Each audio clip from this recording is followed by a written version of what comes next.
Welcome back special educators. आशा करता हूँ आपकी तैयारी अच्छे से चल रही होगी। हम स्टार्ट कर रहे हैं डिस्क्रिप्टिव पोर्शन। आज का हमारा टॉपिक है द इंक्लूसिव एजुकेशन। अगर आप चैनल पे नए हैं तो चैनल को सब्सक्राइब कर लीजिए ताकि आपको ऐसे ही नए टॉपिक्स मिलते रहें। आज हम बात करेंगे core philosophy of inclusive education, definitions of inclusive education according to UNESCO, according to UNICEF, segregation की बात करेंगे, इंटीग्रेशन की बात करेंगे।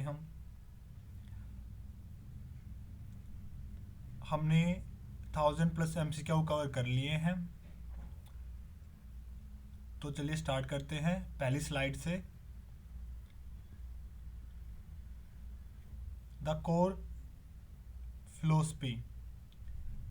Inclusive education refers to an educational approach in which all children learn together in the same classroom environment with appropriate support services regardless of their physical, intellectual, social, emotional और linguistic conditions. समावेशी शिक्षा से तात्पर्य उस शैक्षणिक दृष्टिकोण से है जिसमें बच्चे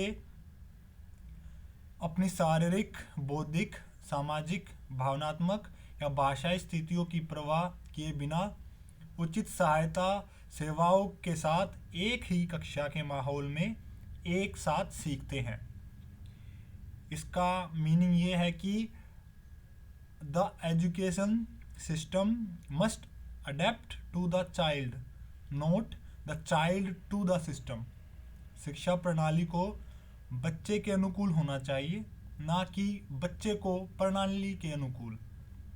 अगर हम बात करें the official definition according to global standards UNESCO and UNICEF, तो यूनेस्को इन 2005 कहता है कि a process of addressing and responding to the diversity of needs of all learners through increasing participation and reducing exclusion.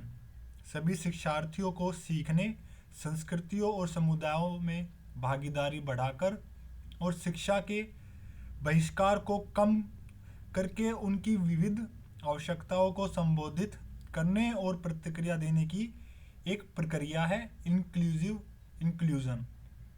वहीं बात करें अगर हम UNICEF की, तो यूनिसेफ कहता है कि all children learn through together in the same schools regardless of their abilities or disabilities with necessary support and accommodation. सभी बच्चे अपनी क्षमताओं या अक्षमताओं की परवाह किए बिना आवश्यक समर्थन और आवास के साथ एक ही स्कूल में एक साथ सीखते हैं। The evaluation of educational system, शैक्षणिक प्रणालियों का विकास। सबसे पहले CWSN children with specific need के लिए सोसाइटी पे सोशल लेवल में सबके मन में अलगाव की भावना रहती थी।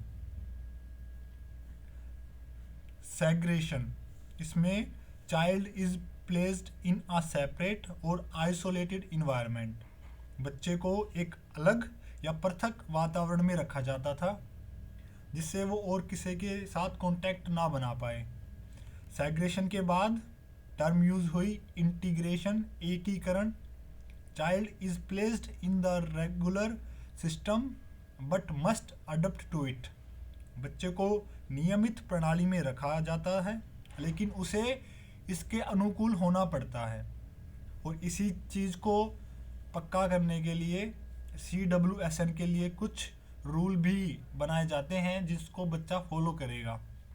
लेकिन इंक्लूजन आती है इंटीग्रेशन के बाद और वो ये कहती है कि system adapts to the child, diversity is the norm. प्रणाली बच्चे के अनुकूल होनी चाहिए क्योंकि विविधता तो सामान्य है। सभी बच्चे अलग अलग रूप से सीखते हैं, अलग अलग रूप से उनकी ज़रूरतें होती हैं जो हमें इंक्लूजन सेटअप में पूरी करनी चाहिए as a system. Inclusive education, अगर हम बात करें इंटरनेशनल फ्रेमवर्क पर, तो सैलमन का स्टेटमेंट, उनका कहना था कि सभी शिक्षार्थियों को शिक्षित करने के सबसे प्रभावी तरीके के रूप में समावेशी स्कूली शिक्षा की सुदृढ़ता से वकालत करनी चाहिए। सलमान का statement in the favour of inclusive education starting से ही था। ये सबसे पहले यूएसए यूनेस्को से पारित हुई थी। अगर हम बात करें भारतीय कानून की, तो right to education act ensure करता है कि बच्चों के लिए मुफ्त और अनिवार्य शिक्षा सुनिश्चित होनी चाहिए। Article 21A। उसके बाद डिसेबिलिटी राइट्स में RPWD एक्ट 2016 इस बात को सुनिश्चित करता है कि नियमित स्कूलों में विकलांग बच्चों के लिए मुफ्त, न्याय संगत और गुणवत्तापूर्ण शिक्षा होनी चाहिए। RPWD एक्ट में 21 डिसेबिलिटी इंक्लूडेड थी।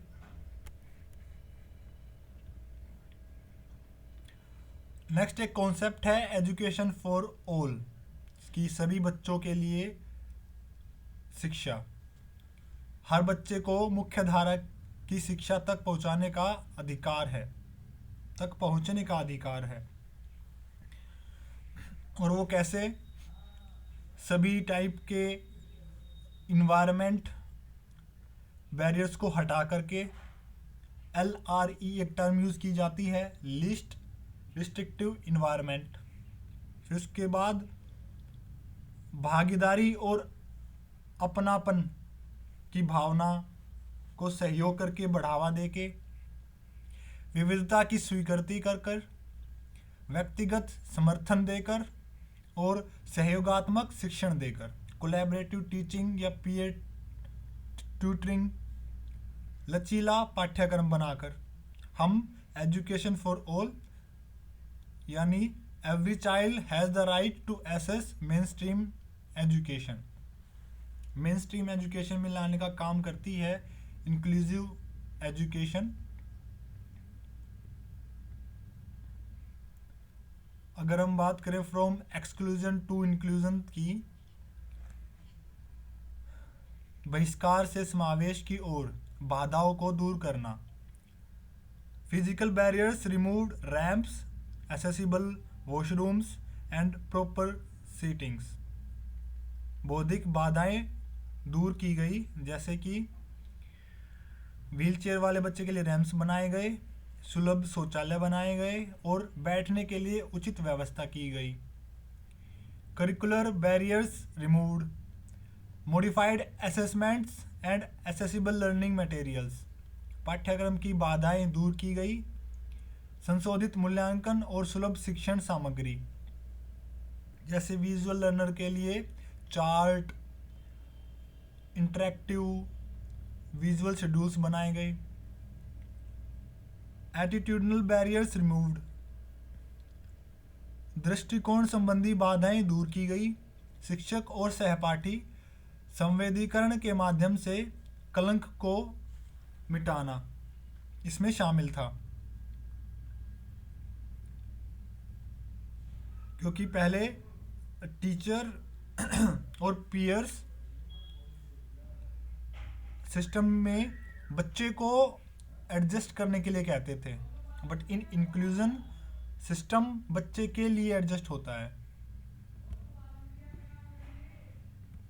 इंक्लूजन किन किन वैल्यूज़ को प्रमोट करता है, किन किन चीज़ों को इंक्रेज करता है, कोई 5 पॉइंट आपको लिखने हो तो सबसे पहले है प्रमोट सोशल इक्वलिटी, सामाजिक समानताओं को बढ़ाता है। इनहैंस सोशल स्किल्स, सामाजिक कौशल बढ़ाता है, इसमें कम्युनिकेशन, एक्सप्रेसिव लैंग्वेज और रिसेप्टिव लैंग्वेज शामिल है। इम्प्रूव्स लर्निंग अपॉर्चुनिटीज़, सीखने के अवसरों में सुधार करता है। इनकरेज डेमोक्रेटिक वैल्यूज़, लोकतांत्रिक मूल्य को प्रोत्साहित करता है। स्पोर्ट्स होलिस्टिक डेवलपमेंट, समग्र विकास का समर्थन करता है। डिफरेंट इंस्ट्रक्शंस, डिफरेंशिएटेड इंस्ट्रक्शंस, विभेदित निर्देश। Teaching methods are adopted according to students unique abilities. Example है simplified worksheets for children with learning disabilities. SLD specific learning disability जिस भी बच्चे के लिए होगी, तो हमें देखना चाहिए कि बच्चा किस टाइप का लर्नर है। विजुअल लर्नर है, काइनेस्थेटिक लर्नर है। अगर वो विजुअल लर्नर है तो उसके लिए विजुअल शेड्यूल्स बनाने चाहिए, चार्ट्स जैसे TLM और ज़्यादा बनाने चाहिए, ताकि वो उनसे ज़्यादा इंटरेक्ट करके सीख सके, और उससे बच्चे का इंटरेस्ट भी बना रहता है TLM में, जो बच्चे की टीचिंग को, बच्चे की लर्निंग को और ज़्यादा इन्हेंस करती है। हर बच्चे की पेस अलग अलग होती है सीखने की। एक सिंपल टास्क को बच्चे, सेम एज के बच्चे अलग अलग लेवल पे जटिलता महसूस कर सकते हैं। हर अलग अलग बच्चे, ये भी देखा गया है कि एक ही टाइप की डिफ़िकल्टी में अलग अलग तरीके से रिएक्ट करते हैं, चाहे कंटेंट सेम ही क्यों ना हो। इसलिए हमें TLM, टीचिंग लर्निंग मटेरियल, हर बच्चे की नीड के अकॉर्डिंग रखना चाहिए, और टाइम पर बच्चे का assessment during the classroom formative assessment, at the end of term summative assessment भी करना चाहिए। द टीचर्स टूल किट, शिक्षक की टूल किट में क्या क्या है? IEP, असिस्टिव टेक्नोलॉजी और cooperative learning. IEP stand for individualized education plan. Special learning goals are design for children with disabilities. व्यक्तिगत शिक्षा योजना विकलांग बच्चों के लिए विशेष सीखने के लक्ष्य तैयार करती है। असिस्टिव टेक्नोलॉजी, इसमें टूल्स होते हैं। असिस्टिव टेक्नोलॉजी 2 टाइप के होते हैं। Tools like speech to text, software, visual aids and communication boards. Next, cooperative learning, student work in mixed ability groups to support each other. इसी को हम आगे जाके पीयर ट्यूटरिंग का नाम देते हैं, जब बच्चे एक दूसरे से बातें करके, टीचिंग करके सीखते हैं। Multi sensory teaching, using visual, auditory and kinaesthetic methods to improve learning. जिस टाइप का लर्नर है, हम उसके लिए उसी टाइप की टीचिंग और TLM तैयार करेंगे, ताकि बच्चा ज़्यादा से ज़्यादा चीज़ें ग्रहण कर सके। Next, classroom adaptation. बच्चे की नीड के अकॉर्डिंग हम क्लासरूम में जो भी चीज़ें, जो भी अरेंजमेंट हो सकते हैं, वो मॉडिफाई करेंगे। हो सके अगर बच्चा SLD से ग्रसित है, स्पेसिफिक लर्निंग डिसेबिलिटी, या किसी पर्टिकुलर डिसेबिलिटी जैसे ASD, IDD, तो हम बच्चे को स्पेसिफिक गोल, स्पेसिफिक वर्क करने के लिए एक्स्ट्रा टाइम भी देंगे। हमें बच्चे के साथ फ्लेक्सिबल रहना है। Inclusive education framework. सबसे पहले input, diverse learner plus legal mandates.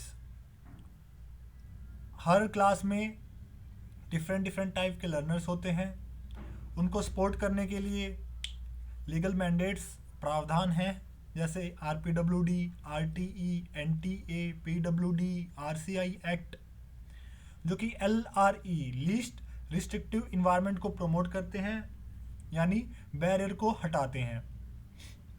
इसी से टीचिंग में एक डिफरेंशिएटेड इंस्ट्रक्शन अप्रोच डेवलप होती है, कि हर बच्चे को पढ़ाने का तरीका अलग आए, अलग हो, और असिस्टिव टेक्नोलॉजी को यूज़ किया जाता है। जैसे हियरिंग इम्पेयरमेंट वाला बच्चा हियरिंग एड यूज़ करता है, वो आता है अंडर असिस्टिव टेक्नोलॉजी।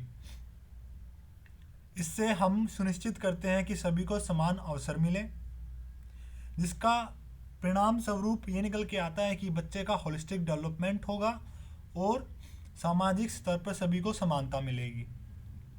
यह है पूरा समावेशी शिक्षा ढांचा।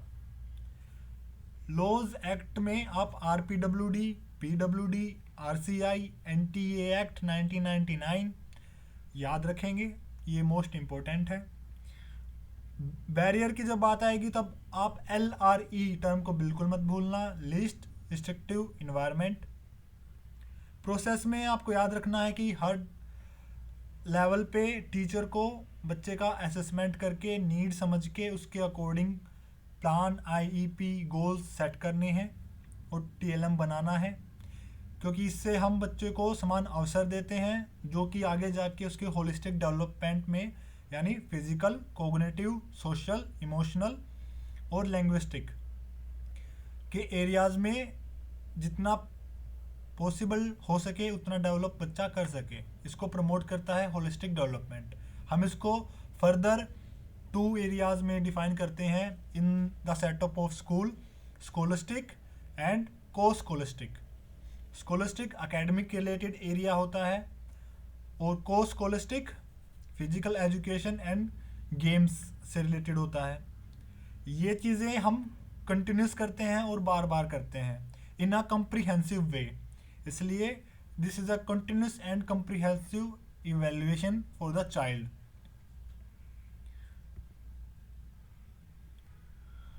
जो जिन बातों को हमें बिल्कुल ध्यान रखना है कि सीखने और भागीदारी में बाधाओं को दूर करने पर ध्यान केंद्रित होना चाहिए। अलगाव के बजाय नियमित स्कूलों में शिक्षा को बढ़ावा देना चाहिए। शिक्षक विभेदित निर्देश और अनुकूलन के माध्यम से सफलता प्राप्त करते हैं। भारत में RPWD अधिनियम 2016 और RTE अधिनियम 2009 द्वारा समर्थित है इंक्लूसिव एजुकेशन। सभी के लिए समानता, सामाजिक न्याय और समग्र विकास सुनिश्चित करता है इंक्लूसिव एजुकेशन। अगर आपसे पूछ लिया जाए कि इंटरनेशनल लेवल पे कौन सपोर्ट करता है इंक्लूसिव एजुकेशन को, तो ये स्लाइड जो हमने की है इंटरनेशनल फ्रेमवर्क की सलमान का स्टेटमेंट इन 1994, ठीक है। अगर हम बात करें कि इंडिया में कौन सपोर्ट करता है, एक तो RTE act 2009 and disability rights कौन प्रोवाइड करवाता है, वो करवाता है RPWD एक्ट 2016। तो ये था हमारा आज का टॉपिक। आई होप आपको अच्छा लगा होगा। अगर आपको वीडियो अच्छी लगी है, कंटेंट अच्छा लगा है, तो वीडियो को लाइक कर लीजिए, चैनल को सब्सक्राइब कर लीजिए और ऐसे ही टॉपिक से रिलेटेड हमारे साथ जुड़े रहिए ताकि हम अच्छे से डिस्क्रिप्टिव राइटिंग की तैयारी कर सकें। तो मिलते हैं अगली वीडियो में, तब तक के लिए स्टे फोकस।